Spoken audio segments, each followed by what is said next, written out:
remnants of antediluvian islands and eroded coastal headlands, the tall stones stood monolithic and forbidding, hoarding the shadows and softly shining purple, ghost blue in the moon and ocean-colored gloom. Grass and wind-twisted scrub pines stood from the stacks, and on the smaller, flatter seaward stones lay seals like earthen daubs of paint upon the night's darker canvas. From that wet dark across the bay came the occasional slap of a flipper upon the water that echoed into the round bowl of a cove, and the dog, as it always did, raised its scarred and shapeless ears. Their shack stood at the edge of the dark forest just above the high tide line and beside a slow, tannic river. The door, only an opening in one wall covered by an old piece of faded blanket, looked out upon the gray ocean.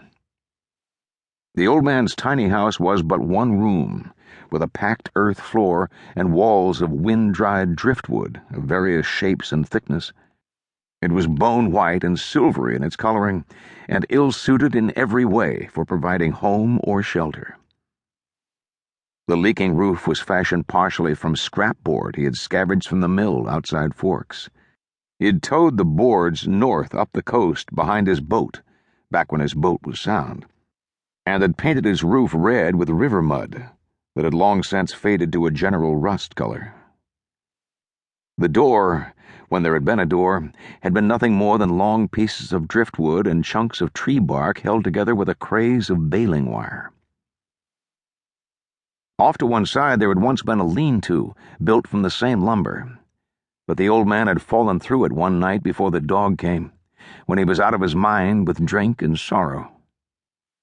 He'd knocked the whole shelter over with his weight, chopped it apart in anger, and his carpentry skills were not such that he could later fathom how to set it all right again. The salvaged wood now lay pieced together tile-wise on the riverbank, serving as a sort of dock for the old man to clean fish upon and stand free of mud when he washed. The rocker in which he sat was a found item, having washed ashore one fine spring day 5 years ago, and needing but minor repairs to its caning. The old man sat every evening to face the watery horizon and watch the sun fall, when he could see it for the rain, and to listen to the way the forest behind him hushed as light bled slowly from it. All along the shore, behind the cabin and down the banks of the river, stood the dark wilderness, tumbling in a jade wave to the shore.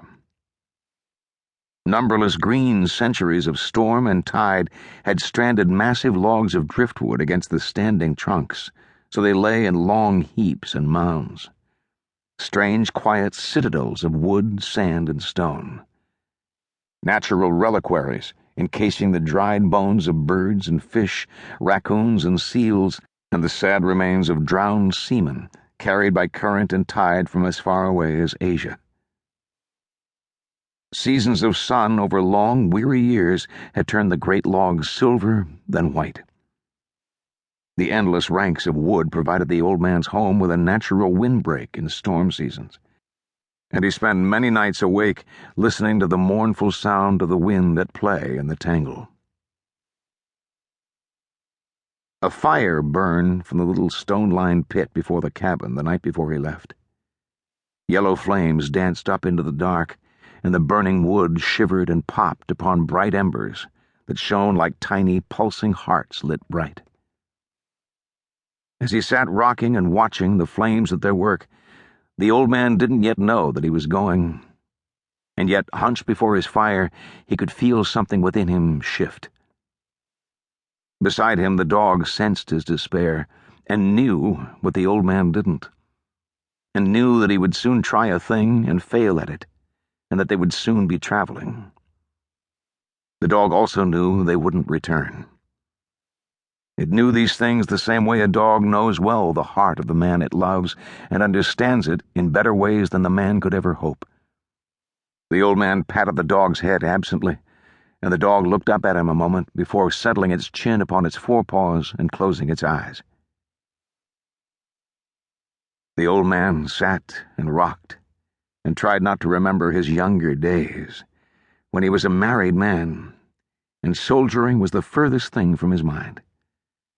He tried hard not to see his wife, his infant daughter. After a while, the breath that escaped his bearded lips was hot, and he covered his eyes with his right palm and left it there until it was over. Far to the west, where the night was fast upon the ocean's rim, the clouds had blown back, and the old man could see stars where they dazzled the water. He breathed